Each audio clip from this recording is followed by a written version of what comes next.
তাড়াতাড়ি করে যাও, বিলাল আমার গোলাম হইয়া আমার হুকুমের অমান্য করেছে। এই মুহূর্তে যাও যাও, তোমরা ওই বিলালের গলার মধ্যে রশি পেঁচাও।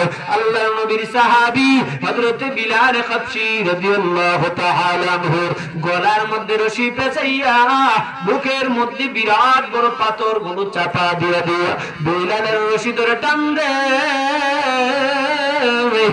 লালপুরের মুসলমান, এ পানের কলিজার আম্মা জান, দেখেন তাকাইয়া দেখেন কেমন মুসলমান ছিলেন সেই বিলাল।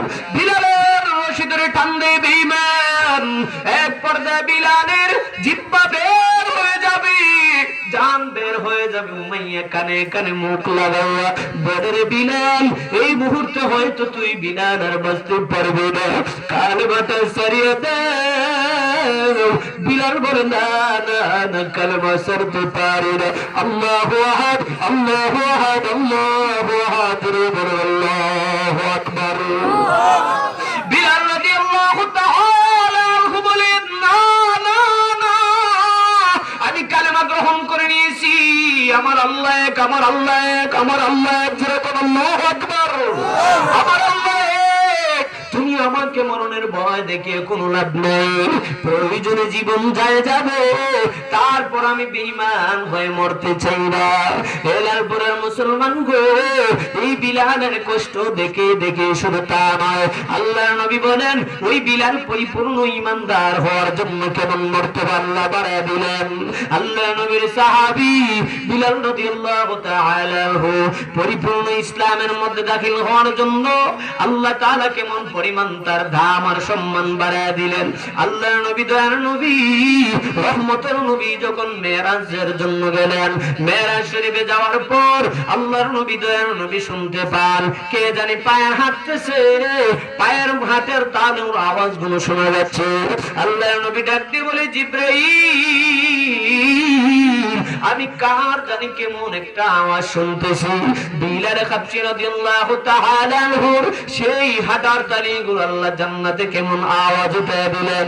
নবী আল্লাহ তাআলার পয়গম্বর যখন নাকি জিবরাইল আমিনকে প্রশ্ন করলেন, আল্লাহ তাআলা জিবরাইল আমিনকে জানায় দেয়, হে জিবরাইল, যাও যাও আমার বন্ধু নবীকে জানায় দাও। জিবরাইল আমিন জানায় দেয়, ও আল্লাহর পয়গম্বর, আল্লাহর রাসূল, আপনি জানেন না যে আওয়াজগুলো আপনি শুনতে পারতেছেন গো নবী, এটার কারো পায়ের আওয়াজ নয়, এটা আপনার নবীর সাহাবী। আপনি নবীর সাহাবী বিলাল হাবশী রাদিয়াল্লাহু তাআলা আনহু জান্নাতের মধ্যে হাঁটতেছে। ওই বিলাল জান্নাতের মধ্যে হাঁটার আওয়াজ পরিপূর্ণ মুসলমান হওয়ার জন্য আল্লাহ জান্নাতে তার পায়ের তালু আপনার কানের মধ্যে শোনাইতেছে। এ পানের মুসলমান, ইমানদার আল্লাহর গোলাম, নবীর সাহাবী বিলাল রাদিয়াল্লাহু তাআলা আনহু কখনো শয়তানের অনুসরণ করেন নাই। আমাদের সমাজে এমন মুমিন মুসলমান দাবি করি, অথচ শয়তানের ধোঁকায় পড়ে পড়ে হারাম খায়, সুদ খায়, ঘুষ খায়, চিনা নেয়। কত মুসলমান দাবি করে, অথচ একজন আরেকজনের প্রতি দুশ্মন হয়ে হয়ে একজন আরেকজনের প্রতি জিদ মিটাইতে গিয়ে মুসলমান কাতার নাম লেখায়, আবার নিচে নিচে পিছনে পিছনে গিয়ে বদনাম গায়ে, কুটনা লাগায়, দুয়া ভাঙ্গা দেয়, ঠিক না? এ প্রাণের মুসলমান, এ প্রাণের কলিজার আম্মা জান,